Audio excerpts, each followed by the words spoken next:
Hello everyone, welcome to my YouTube channel Study Point. WBP constable lady constable preliminary আবগারি main Kolkata police এক কথায় সব ধরনের পরীক্ষার জন্য সেলফ স্টাডি করার পাশাপাশি মক টেস্ট তোমাদের একান্ত প্রয়োজন। মক টেস্টে পার্টিসিপেট না করলে তোমরা বুঝে উঠতে পারবে না তোমাদের প্রস্তুতি কেমন হচ্ছে। মক টেস্ট হলো প্রস্তুতির চাবিকাঠি, তাই তোমরা যত পারো বিভিন্ন সোর্স থেকে মক টেস্ট প্র্যাকটিস করতে থাকো। তোমাদের সাফল্যের জন্য জেনারেল নলেজ বা জেনারেল অ্যাওয়ারনেস পেপারের ওপর ডাব্লিউবিপি আরবি এর ধাঁচে 30 এমসিকিউ বেস্ট কোশ্চেন আছে, যা খুবই গুরুত্বপূর্ণ ও কমনযোগ্য। তোমরা চেক করে নাও তোমাদের প্রস্তুতি কেমন হচ্ছে। তোমরা এই 30টা প্রশ্নের মধ্যে কটা স্বইচ্ছায় বা সঠিকভাবে তোমরা অ্যান্সার দিতে পারছো তার উত্তর কিন্তু তোমরা অবশ্যই কমেন্ট বক্সে জানাবে। তো চলো শুরু করি আজকের মক টেস্ট 2। এর আগে একটা পর্ব আলোচনা আমরা করেছি। তোমরা প্লিজ প্রত্যেকটা আমাদের চ্যানেলের মক টেস্টে পার্টিসিপেট করো, অ্যাটেন্ড করো এবং তোমাদের যে প্রিপারেশন সেটাকে স্ট্রং করো। তো চলো শুরু করি আজকের ইম্পর্টেন্ট মক টেস্ট। তোমরা দেখতে পাচ্ছ এটা একটা মক টেস্ট, দ্বিতীয় নাম্বার মক টেস্ট। তোমাদের উদ্দেশ্যে বলে রাখি, তোমরা কিন্তু প্রত্যেকটা প্রশ্নের উত্তর দেওয়ার প্রথমে চেষ্টা করবে কিছুক্ষণ সময়ের মধ্যে, তারপরে উত্তরটা তোমরা মিলে নেবে। তোমরা দেখবে যে তোমরা স্বইচ্ছে কথা অ্যান্সার তোমরা নিজেরাই দিতে পারছো, ঠিক আছে। তোমাদের এই সেটের মধ্যে দুটো থেকে তিনটে বা একটা মক টেস্ট না হোমওয়ার্ক থাকবে, যা তোমরা অবশ্যই কমেন্ট সেকশনে জানাবে। তো চলো শুরু করি আজকের মক টেস্টটি। প্রথমে 30 কোশ্চেন আছে, 30 কোশ্চেনের অ্যান্সার তোমরা যথাযথ দেওয়ার চেষ্টা করো। প্রথমে যে প্রশ্নটা রয়েছে সেটা হচ্ছে, ডন সোসাইটি কে প্রতিষ্ঠা করেন? তোমরা অনেকে জানো যে এর প্রতিষ্ঠাটা কে। সঠিক উত্তর তোমরা দিয়েছো, সঠিক উত্তরটা মিলে নাও। এর সঠিক উত্তর হচ্ছে অপশন সি, অর্থাৎ সতীশচন্দ্র মুখোপাধ্যায় কিন্তু ডন সোসাইটিটা প্রতিষ্ঠা করেন। কত সালটা ছিল? সালটা ছিল 1902। এটা এসব তথ্য তোমরা অবশ্যই জেনে রাখো। 1902 সালে কিন্তু তিনি ডন সোসাইটি প্রতিষ্ঠা করেছিলেন, ঠিক আছে। এসব তথ্য তোমাদের উপর বেস করে কিন্তু প্রশ্ন হতে পারে, ঠিক আছে, যে ডন সোসাইটি কত সালে প্রতিষ্ঠিত ছিল? 1902 সালে। খুবই গুরুত্বপূর্ণ প্রশ্ন, যে শিলাদিত্য কোন রাজার উপাধি ছিল? তোমরা জানো যে এর সঠিক উত্তরটা কি হবে। সঠিক উত্তর তোমরা দিয়েছো, সঠিক উত্তরটা মিলে নাও। এর সঠিক উত্তর হয়ে যাবে অপশন সি, হর্ষবর্ধন শিলাদিত্য উপাধি নিয়েছিলেন। এবারে একটা প্রশ্ন হতে পারে যে হর্ষবর্ধনের গুরুত্বপূর্ণ বা বিখ্যাত সভাকবি কে ছিলেন? তিনি ছিলেন বাণভট্ট, ঠিক আছে। তোমরা মনে রাখবে যে প্রশ্ন হতে পারে যে হর্ষবর্ধনের সভাকবি কে ছিলেন? বাণভট্ট। বা হতে পারে প্রশ্ন যে বাণভট্ট কার সভাকবি ছিলেন? হর্ষবর্ধনের সভাকবি ছিলেন। এই বাণভট্টই হর্ষবর্ধন সম্পর্কিত কিন্তু হর্ষচরিত এই বিখ্যাত গ্রন্থটা রচনা করেছিলেন। প্রশ্ন অনেক সময় আসে যে হর্ষচরিত কার লেখা? হর্ষচরিত কিন্তু বাণভট্টের লেখা, ঠিক আছে। এই হর্ষবর্ধনের সভাকবি কে ছিলেন? বাণভট্ট। আর হর্ষচরিত যে গ্রন্থটি সেটা কার সম্পর্কিত? এটা কিন্তু হর্ষবর্ধনের সম্পর্কিত, ঠিক আছে। এইসব তথ্য তোমরা অবশ্যই জেনে রাখো, কারণ এইসব তথ্যের উপর বেস করে কিন্তু প্রশ্ন হওয়ার সম্ভাবনা কিন্তু রয়েছে, ঠিক আছে। নেক্সট প্রশ্ন রয়েছে খুবই গুরুত্বপূর্ণ প্রশ্ন, যে চিরস্থায়ী বন্দোবস্ত বাংলা কে প্রবর্তন করেন? তোমরা জানো, উত্তরটা দিয়ে দিয়েছো। সঠিক উত্তর যেটা হবে সেটা তোমরা একবার মিলে নাও। সঠিক উত্তর হয়ে যাবে, কি হবে সঠিক উত্তর তোমরা জানো, অপশন বি হবে এর সঠিক উত্তর। অর্থাৎ লর্ড কর্নওয়ালিস কিন্তু বাংলায় চিরস্থায়ী বন্দোবস্ত প্রবর্তন করেছিলেন। সালটা ছিল 1793 সালে। এই 1793 সালে কিন্তু লর্ড কর্নওয়ালিস কি করেছিলেন? এই চিরস্থায়ী বন্দোবস্ত করেছিলেন। তোমরা জানো যে লর্ড কর্নওয়ালিস ভারতীয় সিভিল সার্ভিসের জনক বলা হয়। ভারতীয় সিভিল সার্ভিসের কিন্তু জনক কাকে বলা হয়? এই লর্ড কর্নওয়ালিসকে বলা হয়। প্রশ্ন অনেক সময় আসে যে ভারতীয় সিভিল সার্ভিসের জনক কে? প্রশ্নের অপশন দিয়ে দিবে, সঠিক উত্তর তোমরা অবশ্যই লিখে নিতে পারবে। লর্ড কর্নওয়ালিসকে কিন্তু আহ ভারতীয় সিভিল সার্ভিসের জনক বলা হয়। নেক্সট প্রশ্ন যেটা রয়েছে দেখো, যে জ্ঞানপীঠ পুরস্কার খুবই গুরুত্বপূর্ণ পুরস্কার, এটা ভারত সরকার দিয়ে থাকে। জ্ঞানপীঠ পুরস্কার কার ওপর দিয়ে থাকে বা কোন বিষয়ে দেওয়া হয়? বিজ্ঞান, সাংবাদিকতা, চলচ্চিত্র, সাহিত্য। তোমরা উত্তর দিয়ে দিয়েছো, সঠিক উত্তর যেটা হবে তোমরা মিলে নাও, অপশন ডি, অর্থাৎ সাহিত্যের সাথে কিন্তু এই জ্ঞানপীঠ পুরস্কারটি সম্পর্কিত। খুব গুরুত্বপূর্ণ প্রশ্ন, যে হলদিঘাটের যুদ্ধ কত সালে হয়? তোমরা উত্তর দিয়ে দিছো, সঠিক উত্তরটা একবার মিলিয়ে নাও। এর সঠিক যে উত্তরটা হবে অপশন বি হবে এর সঠিক উত্তর। অর্থাৎ 1576 সালেই কিন্তু হলদিঘাটের যুদ্ধ হয়েছিল কাদের মধ্যে? আকবর ও রানা প্রতাপের মধ্যে।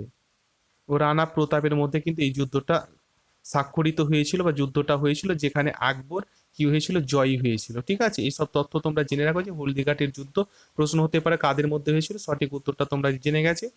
দেখো নেক্সট প্রশ্ন যেটা রয়েছে যে প্রার্থনা সমাজ কে প্রতিষ্ঠা করেন, প্রার্থনা সমাজ প্রতিষ্ঠা করেন, সঠিক উত্তর তোমরা দিয়েছো। যত তাড়াতাড়ি পারো উত্তর দেওয়ার চেষ্টা করো, ঠিক আছে? এইরকম হ্যাবিট তোমাদের আস্তে আস্তে যখন হয়ে যাবে তখন দেখবে যে পরীক্ষা সেন্টারে কিন্তু তোমাদের অসুবিধে হবে না।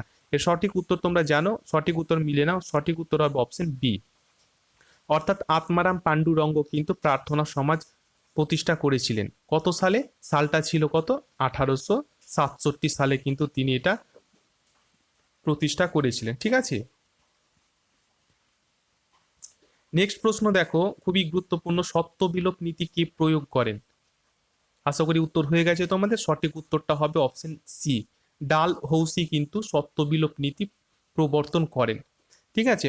এবার তোমরা ডালহৌসি সম্পর্কিত একটি তথ্য খুবই গুরুত্বপূর্ণ যেটা পরীক্ষায় আসে, যে ভারতীয় রেলপথের জনক কিন্তু কাকে বলা হয়? রেলপথের জনক বলা হয় এই লর্ড ডালহৌসিকে, ঠিক আছে? ভারতীয় রেলপথের জনক বলা হয় লর্ড ডালহৌসিকে। 1853 সালে কিন্তু মুম্বাই থেকে থানে পর্যন্ত প্রথম রেল ভারতবর্ষে শুরু হয়েছিল, ঠিক আছে? এটা তথ্য খুবই গুরুত্বপূর্ণ তথ্য, এই তথ্য তোমরা অবশ্যই মনে রাখার চেষ্টা করবে। নেক্সট প্রশ্ন রয়েছে যে এই গান্ধী আরউইন চুক্তি যেটা মহাত্মা গান্ধী ও লর্ড আরউইনের সম্পর্কে হয়েছিল, এই চুক্তিটি অন্য আর একটা কি নামে পরিচিত? আশা করি উত্তর তোমরা দিয়েছো, সঠিক উত্তর হবে অপশন বি, দিল্লি চুক্তি নামে এটা পরিচিত, ঠিক আছে? এটা কত সালে হয় দিল্লি চুক্তি বা আরউইন চুক্তি? এটা কিন্তু হয় 1931 সালে, ঠিক আছে? 1931 সালে এই চুক্তিটা কিন্তু স্বাক্ষরিত হয়েছিল। পরবর্তী প্রশ্ন রয়েছে যে ভারতের প্রথম রাসায়নিক সার উৎপাদন কেন্দ্র কোনটি? সঠিক উত্তর তোমরা দিয়েছো, সঠিক উত্তরটা একবার মিলিয়ে নাও, অপশন বি হবে এর সঠিক উত্তর, অর্থাৎ সিন্ধি রাসায়নিক সার উৎপাদন কেন্দ্র। গুরুত্বপূর্ণ প্রশ্ন হচ্ছে এই সান্দা কফু কোন পর্বত শ্রেণীর সর্বোচ্চ শৃঙ্গ? আশা করি উত্তর হয়ে গেছে তোমাদের, সঠিক উত্তর হবে অপশন সি, সিঙ্গালিলা। এই সান্দা কফু হচ্ছে পশ্চিমবঙ্গের সর্বোচ্চ শৃঙ্গ, ঠিক আছে? পশ্চিমবঙ্গের সর্বোচ্চ শৃঙ্গ হচ্ছে সান্দাকাফু। প্রশ্ন আসে যে এই সান্দাকাফু পশ্চিমবঙ্গের সর্বোচ্চ শৃঙ্গের নাম কি? উত্তর হবে সান্দাকাফু। এর উচ্চতা কিন্তু কত? এর উচ্চতা 3630 মিটার, 3630 মিটার এর উচ্চতা, ঠিক আছে? প্রশ্ন হতে পারে যে সান্দাকাফুর উচ্চতা কত? 3630 মিটার। নেক্সট প্রশ্ন দেখো, খুবই গুরুত্বপূর্ণ প্রশ্ন, যে একশৃঙ্গ গন্ডার কোথায় দেখতে পাওয়া যায়? আশা করি উত্তর হয়ে গেছে তোমাদের, সঠিক উত্তরটা মিলে না, অপশন সি হবে এর সঠিক উত্তর, জলদাপাড়া, যেটা পশ্চিমবঙ্গে অবস্থিত, ওয়েস্ট বেঙ্গলে অবস্থিত জলদাপাড়া, ঠিক আছে? নেক্সট প্রশ্ন রয়েছে যে নীল বিপ্লব কোন দ্রব্যের সাথে যুক্ত? সঠিক উত্তর তোমরা দিয়েছো, তাড়াতাড়ি উত্তর দেওয়ার চেষ্টা করবে, এর সঠিক উত্তর হবে অপশন বি, মাছের সাথে কিন্তু নীল বিপ্লব যুক্ত রয়েছে। নেক্সট, সংসদে কত প্রকার জরুরি অবস্থার কথা বলা হয়েছে?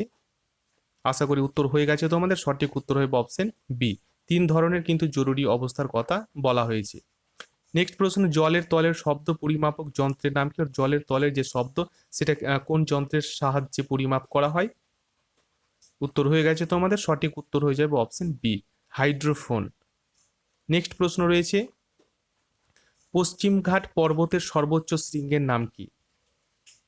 আশা করি উত্তর হয়ে গেছে তোমাদের, সঠিক উত্তর মিলিয়ে নাও, অপশন বি হবে এর সঠিক উত্তর, অর্থাৎ আনাইমুদি। পশ্চিমঘাট পর্বতের সর্বোচ্চ শৃঙ্গের নাম হচ্ছে আনাইমুদি, যার উচ্চতা হচ্ছে 2695 মিটার, 2695 মিটার, ঠিক আছে?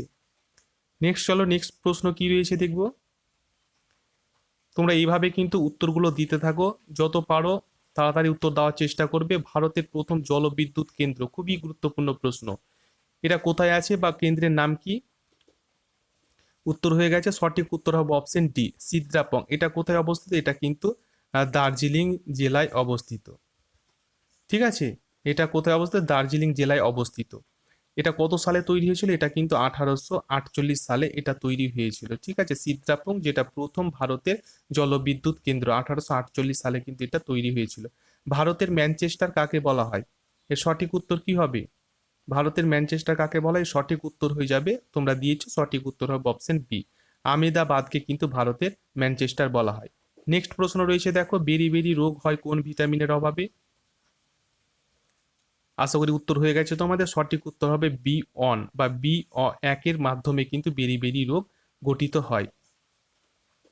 নেক্সট প্রশ্ন হচ্ছে নীতি আয়োগ, এই নীতি আয়োগ কত সালে গঠিত হয়?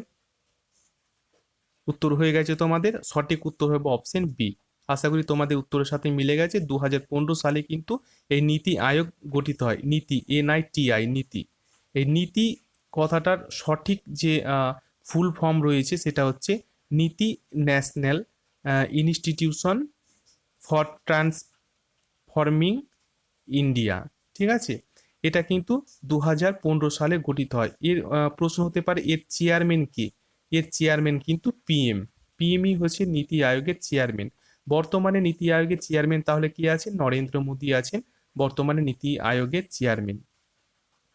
নেক্সট প্রশ্ন রয়েছে যে এই করোনা ভাইরাস থেকে সুরক্ষার জন্য অপারেশন নমস্তে, এই এটি চালু কে করেন? সুরক্ষার জন্য অপারেশন নামাস্তে কে চালু করেন বা কোন সংস্থা চালু করেন? Indian navy, Indian army, Indian air force, না সবকটি? এর সঠিক উত্তর হয়ে যাবে অপশন বি। ইন্ডিয়ান আর্মি কিন্তু অপারেশন নমস্তে করোনা ভাইরাস থেকে সুরক্ষার জন্য চালু করেছেন। নেক্সট প্রশ্ন রয়েছে দেখো যে ভিটামিন, কোন ভিটামিনের অভাবে স্কারভি, এই স্কারভি রোগটা হয় কোন ভিটামিনের অভাবে? আশা করি উত্তরটা হয়ে গেছে তোমাদের। এর সঠিক উত্তর হয়ে যাবে অপশন সি, অর্থাৎ ভিটামিন সি এর অভাবে কিন্তু এই স্কারভি রোগটা দেখা দেয়। নেক্সট প্রশ্ন রয়েছে দেখো কোনটি সবচাইতে হালকা নিষ্ক্রিয় গ্যাস? সবচাইতে হালকা নিষ্ক্রিয় গ্যাস কোনটি?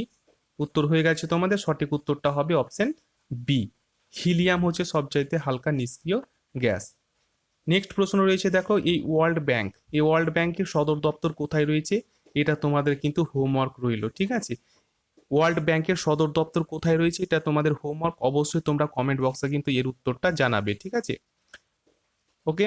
সম্প্রতি সম্প্রতি কোন কোন দেশ বিশ্বের বৃহত্তম রেডিও টেলিস্কোপ এর নির্মাণ করেছে? কোন দেশ? আশা করি তোমাদের উত্তর হয়ে গেছে। এর যে সঠিক উত্তর হবে অপশন এ, অর্থাৎ চীন প্রথম বৃহত্তম রেডিও টেলিস্কোপ তৈরি করেছেন। নেক্সট প্রশ্ন রয়েছে সম্প্রতি কোন রাজ্য সরকার কৃষকদের জন্য এই ফ্রুট নামক একটি পোর্টাল চালু করেছেন? কোন রাজ্য সরকার? এর সঠিক উত্তর কি হবে?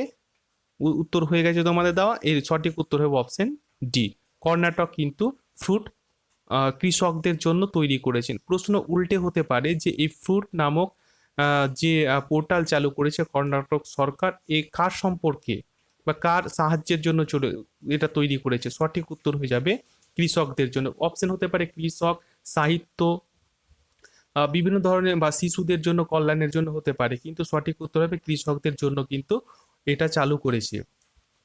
দেখো নেক্সট প্রশ্ন যেটা রয়েছে, নেক্সট প্রশ্ন কোভিড-19 crisis of civilization and solution বইটি কে রচনা করেছেন? আশা করি তোমরা উত্তরটা দিয়েছো, উত্তরটা একবার দেখে নাও। সঠিক উত্তরটা কি হবে? অপশন বি হবে এর সঠিক উত্তর, অর্থাৎ কৈলাস শতার্থী কিন্তু এই বইটা রচনা করেছেন। খুবই গুরুত্বপূর্ণ প্রশ্ন যে আন্তর্জাতিক যোগ দিবস কবে পালিত হয়? উত্তর হয়ে গেল তোমাদের, সঠিক উত্তরটা মিলে নাও। অপশন সি, 21শে জুন কিন্তু কি হয়? আন্তর্জাতিক যোগ দিবস পালন করা হয়।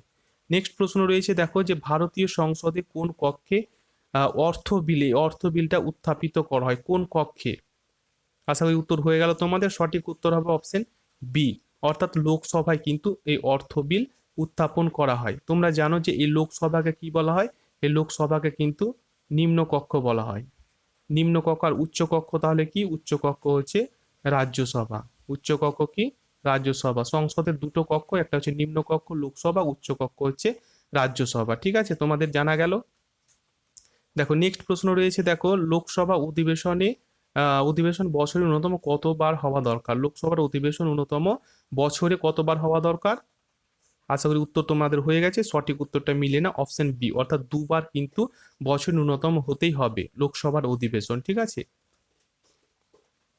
নেক্সট প্রশ্ন যেটা রয়েছে যে সুব্রত কাপ কোন খেলার সাথে জড়িত? হকি, টেবিল টেনিস, ফুটবল, না ক্রিকেট? সুব্রত কাপ কোন খেলার সাথে জড়িত? এর সঠিক উত্তরটা তোমরা অবশ্যই আমাদের কমেন্ট বক্সে হোমওয়ার্কের লিখবে। ঠিক আছে, কমেন্ট বক্সে তোমরা অবশ্যই জানাবে যে সুব্রত কাপ কোন খেলার সাথে জড়িত। আর একটা আমরা দিয়েছি হোমওয়ার্ক যে ওয়ার্ল্ড ব্যাংক কোথায় রয়েছে বা সদর দপ্তর কোথায় রয়েছে। এই দুটো প্রশ্নের সঠিক অ্যাপ্রোপ্রিয়েট যে অ্যান্সার সেটা অবশ্যই তোমরা কমেন্ট বক্সে লিখবে এবং তোমরা এর সাথে লিখবে যে তোমরা 30টা প্রশ্নের মধ্যে কটা প্রশ্নের সঠিক উত্তর তোমরা দিয়েছো, ঠিক আছে? তো এই পর্বটি বা এই মক টেস্টটি তোমাদের ভালো লাগলে প্লিজ একটা লাইক করবে, যারা নতুন রয়েছে চ্যানেলটি সাবস্ক্রাইব করে পাশের বেলটি অন করে রাখবে এই ধরনের ইম্পর্টেন্ট প্রত্যেক দিন মক টেস্ট পাওয়ার জন্য। তোমরা এইভাবে প্রত্যেক দিন মক টেস্ট তোমরা অ্যাটেন্ড করো এবং তোমাদের প্রিপারেশনকে স্ট্রং করো আপকামিং পরীক্ষার জন্য। এইভাবে তোমরা যদি প্র্যাকটিস করতে থাকো দেখবে তোমরা নিজেরা যে কতটা ইমপ্রুভমেন্ট হয়েছে তোমাদের, যা এক্সামিনেশন সেন্টারে তোমাদের কিন্তু যে ভয়টা থাকে সেটা ভয় আর থাকবে না। তোমাদের মূল্যবান সময় দিয়ে আমাদের এই ভিডিওটি দেখার জন্য তোমাদেরকে অসংখ্য অসংখ্য ধন্যবাদ।